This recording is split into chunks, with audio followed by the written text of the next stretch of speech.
Subscribe करें अपने YouTube channel learn about medicine को और बेल आइकन दबाएं लेटेस्ट नोटिफिकेशन पाने के लिए।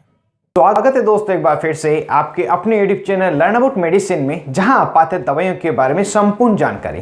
दोस्तों आज का वीडियो आप ही की बहुत ज़्यादा डिमांड में मैं बना रहा हूं, जो कि है दवा की डोज कैलकुलेशन के बारे में। यदि आप फार्मासिस्ट हैं, नर्सिंग स्टाफ हैं या आप मरीज के साथ हैं तो इस वीडियो को आपको अंत तक देखना चाहिए, क्योंकि आज के इस वीडियो में हम जानेंगे जब भी बच्चे को कोई सस्पेंशन, कोई सिरप, कोई टेबलेट या कोई ड्रॉप दी जाती है तो उसकी जो डोज है डॉक्टर द्वारा कैसे कैलकुलेट की जाती है, जिससे कि कितनी मात्रा दी जाए पता चले। साथ ही यदि किसी बच्चे को इंजेक्शन लगाना हो, कितनी मात्रा और कितना जो ml है उस इंजेक्शन का लगाना चाहिए, जिससे कि उसको डिजायर इफेक्ट मिल सके, ओवरडोज का वो शिकार नहीं हो।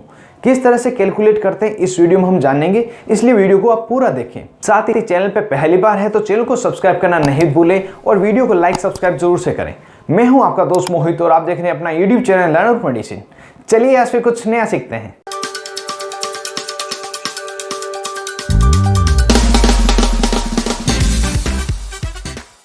हेलो फ्रेंड्स, नमस्ते दोस्तों। यदि आप फार्मासिस्ट हैं और आपने डी फार्मेसी या बी फार्मेसी कर रखी है, साथ ही आप नर्सिंग स्टाफ है, आपने जीएनएम या बीएससी नर्सिंग की है, तो इस टॉपिक को आपने ज़रूर से अपने पढ़ाई के अंतर्गत पढ़ा होगा, जिसे डोज कैलकुलेशन को हम पोसोलॉजी कहते हैं। जी हाँ दोस्तों, जो पोसोलॉजी है वो डोज कैलकुलेशन है और उसी के अकॉर्डिंग में इस वीडियो में आपको डोज की कैलकुलेशन कैसे की जाती है मैं आपको बताऊंगा। मुख्यतः अगर शुरुआत में हम बात करें, बच्चों को जो सिरप, सस्पेंशन, ड्रॉप तथा जो टेबलेट्स दी जाती है उनकी डोज कैलकुलेट कैसे की जाती है, तो उनके लिए 3 फॉर्मूले अलग अलग हैं, जिसमें सभी जो फॉर्मूले हैं एज के अकॉर्डिंग कैलकुलेशन के लिए बनाए गए हैं। सबसे पहला फॉर्मूला है जिसमें बच्चे की जो उम्र है 12 वर्ष से जब कम होती है तो उसमें डोज कैलकुलेशन की जाती है। दूसरे फॉर्मूले में 4 वर्ष से लगाकर 20 वर्ष की उम्र के मरीज के लिए, और जो तीसरा फॉर्मूला है वो इन्फेंट्स के लिए है, जिसमें 0 महीने से लगाकर 14 महीने तक का जो बच्चा है उसमें डोज कैलकुलेट कैसे की जाती है। इन सभी के बारे में बताने से पहले एक बात विशेष तौर से आपको बताना चाहूँगा, यदि इन सभी फॉर्मूलाज के अकॉर्डिंग आप डोज का कैलकुलेशन करना चाहते हैं तो उसके लिए जो दवा की एडल्ट डोज है वह आपको ध्यान होना बहुत ही आवश्यक है। जैसा कि जो पैरासीटामोल टेबलेट है, जो पैरासीटामोल दवा है, उसकी जो ओरल डोज रहती है पूरे दिन की 2000 मिलीग्राम रहती है, जिसे टुकड़ों में दिया जाता है। और मैक्सिमम डोज की बात करें तो 2400 मिलीग्राम इसकी मैक्सिमम डोज रहती है। इसी तरह से सभी दवाइयों की आपको एडल्ट डोज पता होनी चाहिए, उसी के बाद आप इसकी कैलकुलेशन कर पाएंगे। यदि बात करें सबसे पहले फॉर्मूले की, जिसमें बच्चे की उम्र 12 वर्ष से कम हो, तो उसमें कैसे कैलकुलेट किया जाता है, तो जैसा कि आप स्क्रीन पे फॉर्मूला देख रहे हैं, जिसमें लिखा हुआ है बच्चे की उम्र वर्ष में अपॉन बच्चे की उम्र वर्ष में प्लस 12 और मल्टीप्लाई बाई एडल्ट डोज। दोस्तों यही इसका फॉर्मूला है, जिसमें आपको जो वैल्यू है इसकी पहलेस करके रिजल्ट निकालना होता है। एज ए एग्जाम्पल हम समझ लेते हैं, जैसा मैंने भी बताया था, पैरासीटामोल की जो एडल्ट की डोज है प्रतिदिन 2000 मिलीग्राम रहती है। इस फॉर्मूले में उसको अगर फिट करें तो एग्जाम्पल के तौर पर यदि कोई बच्चा है जिसकी जो उम्र है 10 वर्ष है, तो ऊपर हम 10 लिखेंगे और उसके नीचे 10 + 12 मल्टीप्लाई बाई जो 2000 पैरासीटामोल की डोज है। जब इसको पूरा कैलकुलेट करके मल्टीप्लाई करके सॉल्यूशन निकालेंगे तो लगभग 909 मिलीग्राम के लगभग इसकी डोज आती है, जो पूरे दिन में बच्चे को अलग अलग डिवाइडेड डोज में दी जानी चाहिए, जिसकी उम्र 10 वर्ष है। ये पहला फॉर्मूला, इस तरह से इसको सॉल्यूशन करके कैलकुलेशन किया जाता है। अगले अगर फॉर्मूले की बात करें तो वह है 4 वर्ष से लगाकर 20 वर्ष की उम्र का जो बच्चा है उसके लिए। इसका जो फॉर्मूला है आपको स्क्रीन पे यहाँ पे दिख रहा है, जिसमें ऊपर लिखा गया है बच्चे की उम्र वर्ष में अपॉन में 20 और मल्टीप्लाई बाई एडल्ट डोज। इसके भी हम एज ए एग्जाम्पल समझते हैं। यदि किसी बच्चे की उम्र 14 वर्ष है और उसके लिए हम कैलकुलेट करना चाहते हैं तो ऊपर हम 14 वर्ष लिखेंगे, नीचे अपॉन 20 करेंगे और मल्टीप्लाई बाई जो एडल्ट डोज है वह करें, जो कि यहाँ पे एग्जांपल के तौर पर हमने पैरासीटामोल ली और 2000 मिलीग्राम में। और जब इसका सॉल्यूशन करते हैं तो लगभग 1400 समथिंग इसका रिजल्ट आता है, तो वह पूरे दिन में अलग अलग डिवाइडेड डोज में दी जाती है।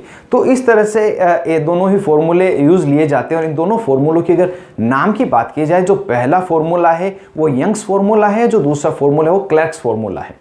अब तीसरे फॉर्मूले की बात करते हैं, जो इन्फेंट्स के लिए प्रयोग लाई जाती है। यह हम बात करेंगे बच्चे की वेट, बॉडी वेट के अकॉर्डिंग कैसे कैलकुलेट किया जाता है।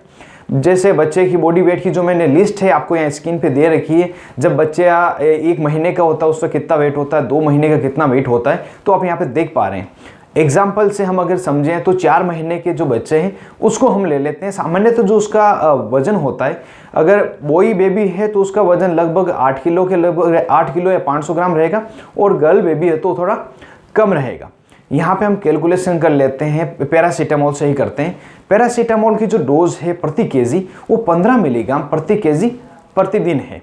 तो यहाँ पे कैलकुलेशन पे हमें मिलेगा कि जो 8 किलोग्राम का बच्चा है उसको 15 से मल्टीप्लाई करेंगे तो 120 मिलीग्राम पर डे आएगा। मतलब जो 120 मिलीग्राम पैरासीटामोल है पूरे दिन में इसको देना है, वो अलग अलग डिवाइडेड डोज में। अब यहाँ पे समस्या आती है कि जब भी हम सिरप लेते हैं तो वो पर ml उसकी स्ट्रेंथ लिखी जाती है, तो यहाँ पर कैसे कैलकुलेट करें। तो दोस्तों ध्यान से देखें, थोड़ी मैथ्स आपको यहाँ पे आ रही है, थोड़ा समझने में परेशानी हो सकती है, लेकिन फिर भी अगर ध्यान से देखते हैं तो ईजिली आपको समझ में आ जाएगा। जो पैरासीटामोल सिरप आती है सामान्य तो जिसकी स्ट्रेंथ रहती है वह 125 मिलीग्राम प्रति 5 ml होती है। अब अगर बात करें इसको कैसे कैलकुलेट करेंगे, तो जैसा हमने अभी रिजल्ट मिला था कि यदि बच्चा का वजन 8 किलोग्राम है तो उसे 120 मिलीग्राम पूरे दिन में पैरासीटामोल देनी चाहिए। यहाँ पर 5 ml में आपको 120 मिलीग्राम मिल रही है, तो यदि आप दो अलग अलग डिवाइडेड डोज में देते हैं तो 60 मिलीग्राम सुबह और 60 मिलीग्राम शाम को देनी होती है। तो इसी तरह से अगर 2.5 मिलीग्राम आप कर देंगे तो उसमें 60 मिलीग्राम, और 2.5 मिलीग्राम शाम को करेंगे तो 60 मिलीग्राम आ जाएगी। तो इस तरह से इसकी जो डोज है कैलकुलेट की जाती है, प्रति ml भी कैलकुलेट की जाती है।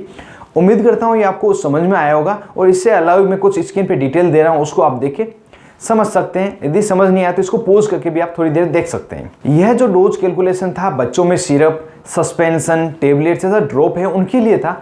अब बात करते हैं यदि किसी बच्चे को डॉक्टर ने पर्टिकुलर इंजेक्शन लिखा, उसका मिलीग्राम लिख दिया है, तो नर्सिंग स्टाफ उसको कैसे कैलकुलेट करेंगे। इस फॉर्मूला में जैसा कि आप देख पा रहे हैं सबसे पहला लिखा हुआ है डोज एडजस्टमेंट, जो डॉक्टर ने आपको डोज एडवाइस की है।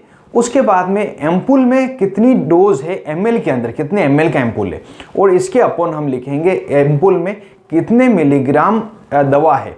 इसको आसानी भाषा में आपको समझाऊं तो जैसा कि डॉक्टर ने डाइक्लोफिनेक इंजेक्शन बच्चे को लगाने के लिए बोला, और बोला है कि 25 मिलीग्राम आपको इंजेक्शन लगाना है। तो इसको कैसे कैलकुलेट करेंगे, इसके लिए 25 मिलीग्राम मल्टीप्लाई बाई जो एम्पुल का ml है, तो सामान्यतः डाइक्लोफिनेक एम्पुल जो है वो 3 ml का एम्पुल आता है, तो मल्टीप्लाई बाई 3 ml कर देंगे, और अपॉन में हम लिखेंगे जो डाइक्लोफिनेक 3 ml में इसकी स्ट्रेंथ है मिलीग्राम में, जो कि 75 मिलीग्राम रहती है। ये आप जो वैल्यू थी प्लेस कर चुके हैं। जब इसका सॉल्यूशन करेंगे, जब इसको मल्टीप्लाई करेंगे तो यहाँ पे आप पाएंगे तो 1 ml यहाँ का रिजल्ट आया। तो यदि बच्चे को 1 ml डाइक्लोफिनेक इंजेक्शन लगाया जाए तो इसका मतलब रहेगा कि 25 मिलीग्राम इंजेक्शन उसको लग गया, और जो डॉक्टर को आपने बताया उतना ही वो इंजेक्शन लगा है।